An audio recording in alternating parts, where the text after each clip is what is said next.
Morning, I'm back on transmissions. Finally picking back up with Michael Stuhlberg's tranny. I'm going to work on the center section and figured it'd be a good time to talk about pistons.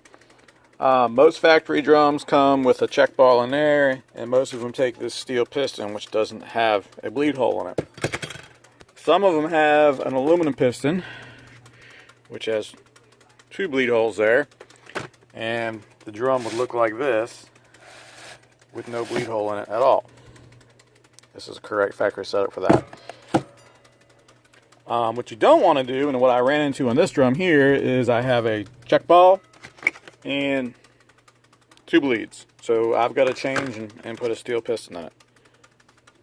That'd be too much leakage for my liking. Also, you have a billet piston for forward, which is kind of overkill and a waste in my opinion for these cars, but I have one, so it's there for, you know, showing and telling purposes.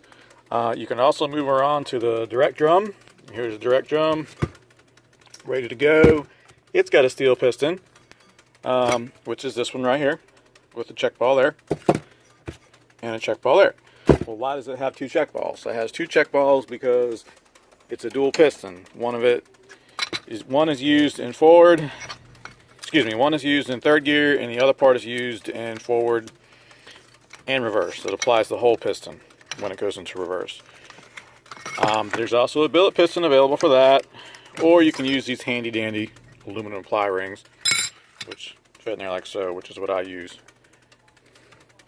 So when you dual feed, again, this is not a dual feed unit. You don't want a bleed hole and a bleed hole.